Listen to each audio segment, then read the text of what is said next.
Assalamualaikum warahmatullahi wabarakatuh.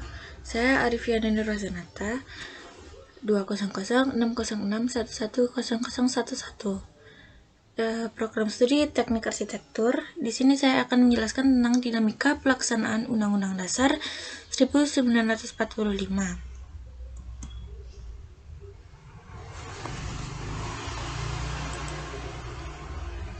Di sini ada 4 pokok pembahasan. Yang pertama, dinamika pelaksanaan UUD 1945 pada awal kemerdekaan. Yang kedua, dinamika pelaksanaan UUD 1945 pada masa Orde Lama. Yang ketiga, dinamika pelaksanaan UUD 1945 pada masa Orde Baru. Dan yang terakhir, dinamika pelaksanaan Undang-Undang Dasar 1945 pada masa Reformasi. Yang pertama, dinamika pelaksanaan Undang-Undang Dasar 1945 pada masa awal kemerdekaan.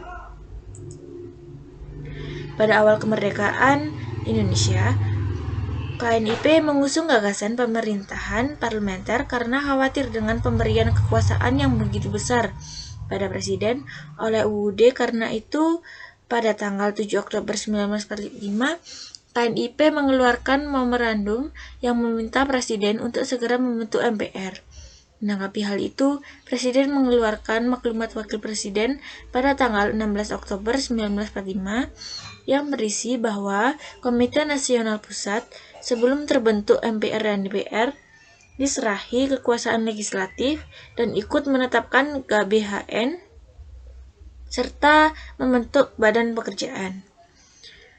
Dan pada tanggal 3 November 1945, Wakil Presiden mengeluarkan maklumat lagi tentang kebebasan membentuk banyak partai.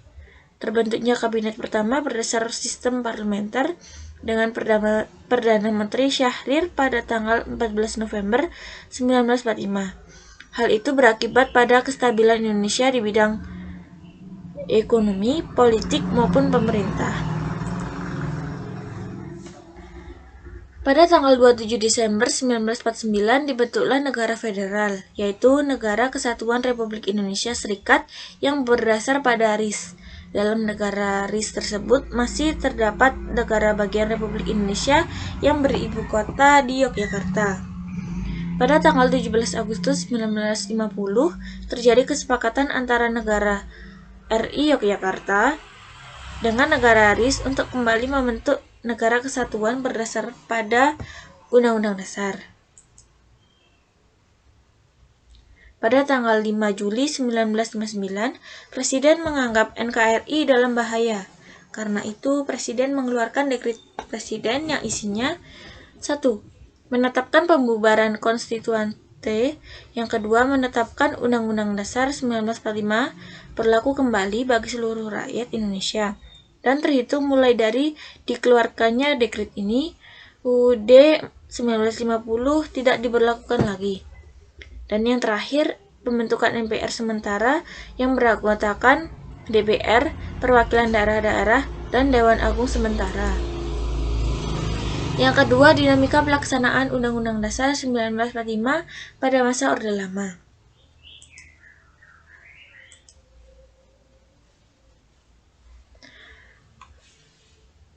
Untuk mengambil keputusan mengenai UUD, maka pasal 137 UUD S 1950 menyatakan hal-hal sebagai berikut. Untuk mengambil keputusan tentang rancangan UUD baru, maka sekurang-kurangnya 2/3 jumlah anggota konstituante harus hadir. Rancangan tersebut diterima jika disetujui oleh sekurang-kurangnya 2/3 dari jumlah anggota yang hadir. Yang ketiga, rancangan yang telah diterima oleh konstituante dikirimkan kepada Presiden untuk disahkan kepada pemerintah. Dan yang terakhir, pemerintah harus mengesahkan rancangan itu dengan segera, serta mengumumkan UUD itu dengan keseluruhan. Lebih dari 2 tahun bersidang, konstituante belum berhasil merumuskan rancangan UUD baru. Perbedaan pendapat yang telah terjadi, perdebatan-perdebatan di dalam gedung konstituante mengenai dasar negara yang telah menjalar keluar gedung konstituante dan diperkirakan pula akan menimbulkan ketegangan-ketegangan politik dan fisik di kalangan masyarakat.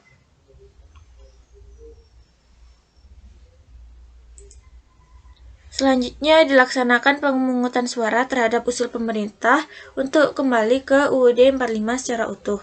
Pemungutan suara dilakukan sebanyak 3 kali, tanggal 30 Mei, tanggal 1 Juni, tanggal 30 Mei 1959, tanggal 1 Juni 1959, dan 2 Juni 1959 secara rahasia.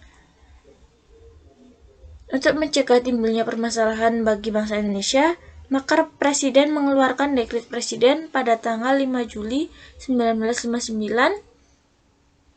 tentang kembali kepada UUD 1945. Yang ketiga, dinamika pelaksanaan Undang-Undang Dasar 1945 pada masa Orde Baru. Pada masa Orde Baru lahir sejak munculnya surat perintah 11 Maret atau Super Semar yang diberikan kepada Presiden kepada Letnan Jenderal TNI Soeharto.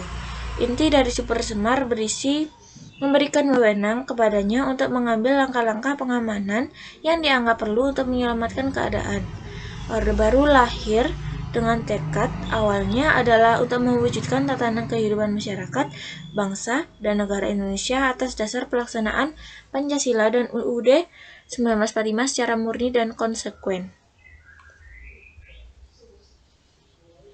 Pengemban Super Semar telah membubarkan PKI dan ormas-ormasnya dan mengadakan koreksi terhadap penyimpangan dalam berbagai bidang selama pemerintahan Orde Lama dengan konstitusional. Ini adalah hasil sidang MPRS.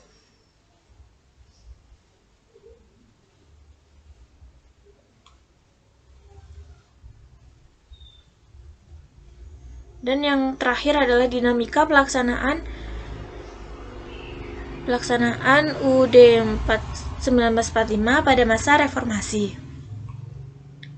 Pada masa ini sering terjadi pergantian kepemimpinan dalam pemerintah. Tercatat pada masa ini terdapat 4 kali pergantian presiden, yaitu B.J. Habibie, Abdurrahman Wahid, dan Megawati Soekarno Putri.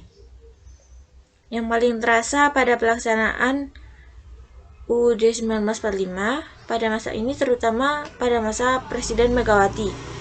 Terjadi perubahan-perubahan pada batang tubuh UUD 1945 atau yang akrab kita dengar istilah dengan amandemen. Tujuannya adalah untuk menyempurnakan aturan dasar seperti tatanan negara, kedaulatan rakyat, HAM, pembagian kekuasaan, eksistensi dasar demokrasi, dan negara hukum, serta hal-hal lainnya sesuai dengan perkembangan aspirasi dan kebutuhan bangsa. Ini adalah hasil 4 kali amandemen UUD 1945 selama kurun waktu 1999 sampai 2002.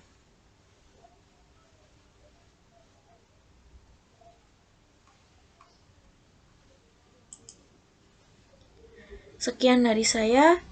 Kurang lebihnya saya mohon maaf. Terima kasih. Wassalamualaikum warahmatullahi wabarakatuh.